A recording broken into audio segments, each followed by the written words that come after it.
আমার বড় দুঃখ লাগে। আমার এই সন্তানটা আমার খুব কাছে এবং খুব প্রিয়। সিসি ক্যামেরার কোন ফুটেজ যেরকম তারা সংগ্রহ করতে পারেনি, সিসি ক্যামেরা যেরকম অকাজা হয়ে রয়েছে, ঠিক তেমনি শাহরিয়ার আলম সামনের হত্যাকাণ্ডের বিচারের দাবিতে যে সরকারের অবস্থাও সিসি ক্যামেরার মতো অকাজা হয়ে রয়েছে। আমার এই সাম্য ছোট্টবেলায় ওর মা 15ই ফেব্রুয়ারি 15 সালে ইন্তেকাল করে। তখন আমি দেশের বাইরে ছিলাম। আমি একদিনই দেশে চলে আসি। ছেলেকে আমি কোলে পিঠে মানুষ করছি খুব কষ্টে। আমার বড় দুঃখ লাগে। আমার এই সন্তানটা আমার খুব কাছে এবং খুব প্রিয়। আমার ধানের কলিজা ছিল আমার এই সন্তান। আপনারা সকলে আমার ছেলের জন্য দোয়া করবেন। সবাই আমার ছেলের জন্য সুষ্ঠু বিচারের দাবিতে যে সমবেত হয়েছেন, এই সমবেত হওয়ার জন্য আমি আপনাদেরকে সকলকে অন্তঃস্থল থেকে ধন্যবাদ জানাই।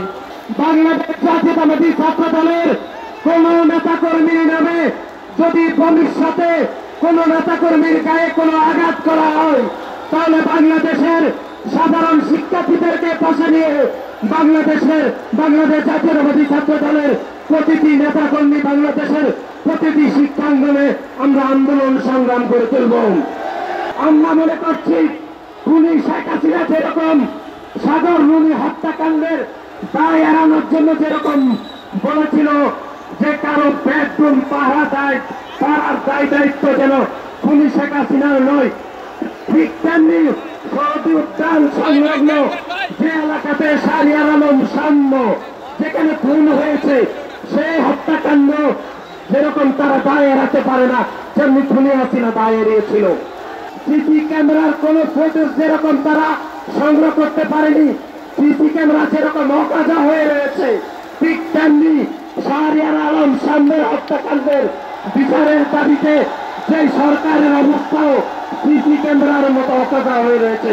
সংগ্রামী বন্ধুগণ, আজকের এই অবস্থান কর্মসূচি থেকে আমরা অনতিবিলম্বে এই সরকারকে দ্রুত আহ্বান জানাবো, শাহরিয়ার আলম সামনের হত্যাকারীদেরকে অতি দ্রুত সময়ের মধ্যে গ্রেপ্তার করতে হবে এবং ঢাকা বিশ্ববিদ্যালয়ের ব্যক্ত প্রশাসন যারা পিতা মেপে হত্যাকাণ্ডের সন্ত্রাসীদের ধরার দায় দায়িত্ব এড়িয়ে যেতে চাইছেন, তাদেরকেও আজকের এই অবস্থান কর্মসূচি থেকে আমরা পদত্যাগের দাবি জানাচ্ছি এবং বাংলাদেশ জাতীয়তাবাদী ছাত্র দল আজকের এই শান্তিপূর্ণ অবস্থান কর্মসূচি থেকে দ্রুত ঢাকা বিশ্ববিদ্যালয়ে মাননীয় উপাচার্য, মাননীয় প্রক্টরের পদত্যাগ দাবি করছি এবং একই সাথে অতি দ্রুত সময়ের মধ্যে শাহরিয়ার আলম সামনের প্রকৃত হত্যাকারীদেরকে গ্রেপ্তার করতে হবে।